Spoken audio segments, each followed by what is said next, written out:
Breaking news చూస్తున్నాం. రైతు భరోసా అందిస్తే ముక్కు నేలకు రాస్తావా అని కేసీఆర్ కు సీఎం రేవంత్ రెడ్డి సవాల్ విసిరారు. పోరాటాల చరిత్రలో ఖమ్మం ఎప్పుడు ముందుంటుందన్నారు రేవంత్. గత 3 ఎన్నికల్లో ఖమ్మం వాసులు కాంగ్రెస్ ను గెలిపించారన్నారు.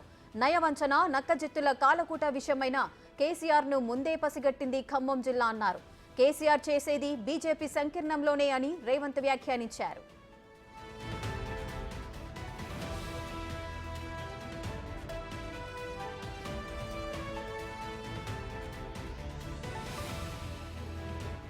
కేసీఆర్ మీ మెదడేమన్నా దొబ్బింది అంటూ సంచలన వ్యాఖ్యలు చేశారు.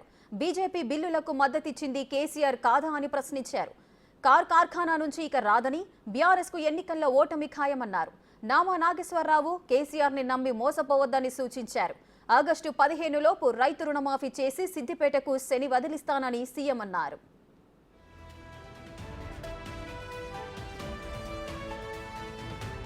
అలానే బండి సంజయ్ కిషన్లను అడుగుతున్నాను, మీ పార్టీ నేతలు చెప్పింది నిజం కాదా? రాజ్యాంగం ప్రియంబుల్ మారుస్తామని చెప్పింది నిజం కాదా అని రేవంత్ ఫైర్ అయ్యారు.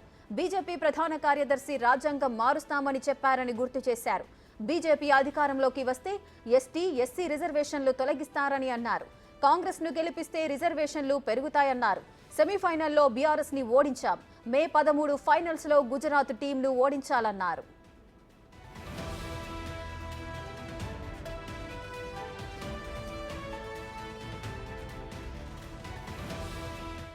నువ్వు నెత్తి మీద పెట్టిన కుంపటి 7 లక్షల కోట్ల అప్పుకు 27,000 కోట్ల రూపాయలు మెత్తి కట్టుకుంటూనే మా రైతుల పట్ల ప్రేమ ఉన్న మేము 150 రోజులు తిరిగే లోపలనే 7,500 కోట్ల రూపాయలు ప్రతి చివరి రైతు వరకు రైతు భరోసా పథకాన్ని అమలు చేస్తున్నాం. ఈ సన్నాసి సోయి లేకుండా వచ్చి కేసీఆర్ దిగిపోయిండు, రైతు భరోసా ఆగిపోయింది అంటాడు. వస్తావా నువ్వు? మే 9 తారీఖు నాడు అమరవీరుల స్తూపం ఉంది, చర్చ పెడతాం. అమరవీరుల స్తూపం సాక్షిగా ఈ రాష్ట్రంలో ఎవరికైనా ఏ రైతుకైనా, అది ఖమ్మం కావచ్చు, కొత్తగూడెం కావచ్చు, ఆదిలాబాద్ కావచ్చు, అలంపూర్ కావచ్చు, అచ్చంపేట కావచ్చు, కొడంగల్ కావచ్చు, లేకపోతే మదిర కావచ్చు, ఏ రైతుకైనా ఈ నెల 9 తారీఖు లోపల ఏ ఒక్క రైతుకైనా బకాయి ఉంటే నేను సవాలు చేస్తున్నా, అమరవీరుల స్తూపం ముందు ముక్కు నేలకు రాసి క్షమాపణ చెప్తా. ఒకవేళ అందరు రైతులకు రైతు భరోసా పథకంలో నిధులు వస్తే నీ ముక్కు నేలకు రాసి క్షమాపణ చెప్తావు ఆ చంద్రశేఖరరావు అని నేను అడుగుతున్నా.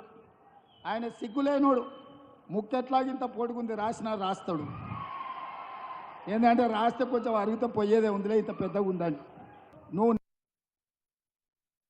ఇవాళ దింపుడుగల మాస చంద్రశేఖరరావుది పుట్టి పిల్లి శాపనార్థాల పుట్టి తెగిపడదు అన్నట్టు రైతు భరోసా పుల్లనైనా పెడితే ఓట్లు వస్తాయేమో, విద్యుత్ కోతలని అబద్ధాలు చెప్తే కోతల రాయుడి కింద కోస్తే ఏమైనా ఓట్లు వస్తాయేమో, ఆసరా పెన్షన్ వస్తలేదని అబద్ధాలతో బతకాలని అనుకుంటున్నాడు. నీకే